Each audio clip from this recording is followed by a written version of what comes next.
I mean, it feels like a physical game every game. Feels like it's been a physical season. But yes, I think, I feel like I've been on the ground a little bit more this series so far. But we just keep getting back up, so that's all you can really say. Caitlin Clark is furious heading into Game 3 of the WNBA semifinals. The Indiana Fever didn't just lose Game 2, they had it ripped out of their hands. This wasn't about being outplayed, and it definitely wasn't about talent. No, the story of this night was about how the officials practically delivered the win to Las Vegas on a silver platter. 41 fouls called in total, 16 in just one quarter. Players hitting the floor on nearly every possession. The Fever kept getting back up, but the league's credibility took a hit it cannot ignore. And now the pressure is boiling, because Caitlin Clark knows if this continues, the WNBA has a problem much bigger than one game. Remember Game 1? That wasn't just a win. It was a statement. Indiana walked into Las Vegas's fortress, the home of the two-time champs, and watch how the third quarter goes down. At least they called this one. A'ja Wilson creams Lexi Hall like she did 5 times in Game 1. Peggy Hammock get 15 calls in a row and one goes another way and she starts screaming and crying. A'ja Wilson doesn't like Lexi Hall. She's always pushing her, but that's an illegal screen, and then Lexi Hall gets called for a foul. Mantled them with discipline. Kelsey Mitchell, locked in from the opening tip, dropped 34 points, proving she could own the spotlight against the league's best. Indiana controlled the tempo, shut down the Aces' flashy style, and silenced the MVP. The result? A 16-point blowout that sent shockwaves through the league. That was Indiana's message. They weren't just here to play. They were here to compete for real. And when a team of underdogs proves they can dominate on the biggest stage, the whole series shifts in an instant. On the night A'ja Wilson was crowned MVP, she turned in one of her worst shooting games of the season. 6 makes on 22 attempts. Indiana swarmed her, forced her into bad spots, and left her searching for answers she never found. While the headlines painted her as unstoppable, the truth was clear. Indiana exposed her. They forced the league's biggest star into chaos, while keeping their own fouls to a minimum in the very building where that should have been impossible. That's why Game 1 wasn't just an upset, it was humiliation. And humiliation doesn't just sting, it lingers, it festers, and it drives desperation. A'ja Wilson's just a big bully. Look at this. Throws Lexi Hall on the ground. Everything she does is illegal. Look at this one, a moving screen, and then pushes Lexi Hall. Do you think they ever call a foul on A'ja Wilson? And in the games that follow. Game 2 wasn't just about Las Vegas bouncing back. It was about sending a message. From the opening tip, the Aces abandoned basketball for brute force. Forearms, shoulders, collisions on every possession. 41 fouls.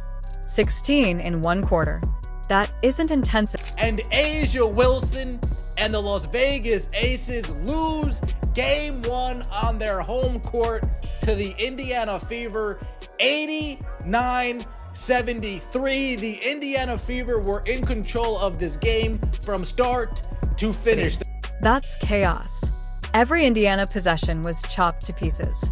A team built on rhythm was forced into broken half-court sets, their identity stripped away. The Aces didn't outplay the Fever. They dragged them into a mud fight, and the referees let it happen. And set a screen on him without enough time for letting the player being screened react.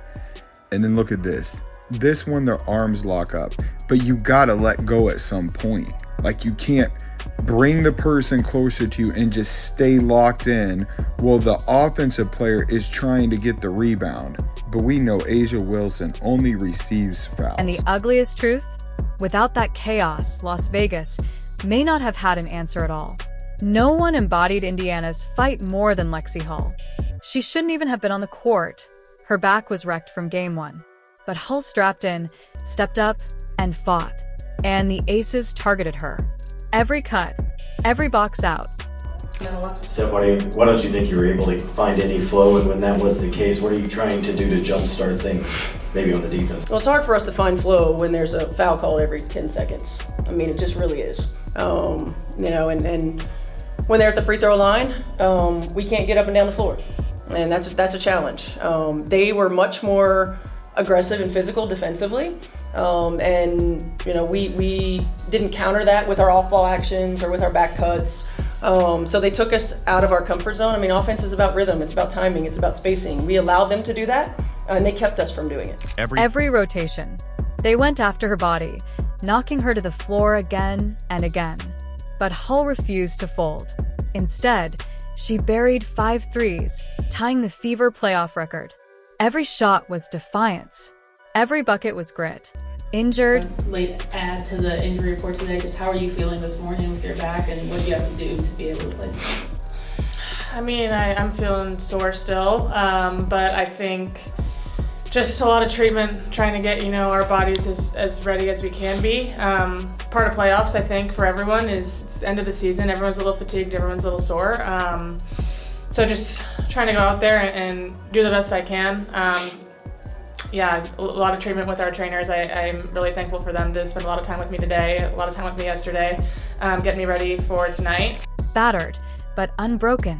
That's the legacy she carved in Game 2. And for her teammates, that fire became a rallying cry.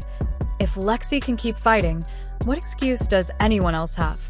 Aaliyah Boston's box score says 10 points, 13 rebounds. Respectable numbers. But the story behind them? Survival. Every rebound was a war zone. Every shot attempt came with an elbow, a shove, a collision. Boston wasn't playing basketball. She was playing crash test dummy. Yet she never quit. She fought through the chaos, clawing for every board, anchoring Indiana in the middle of the storm. On paper, it looked steady. In reality, it was one of the grittiest performances of the entire postseason. And this is what happened. They cut it to 8 and they get 4 fouls in a row. That was not a foul. That was not a foul. This is crazy. 4 consecutive fouls. So from 8, it goes to 13 really quick, and the rest was history. It looks like Howard got hit in the arm by 2 players. They don't call foul. It was a shot clock. But the rest of the game were just a whole bunch of fouls being called, people flying.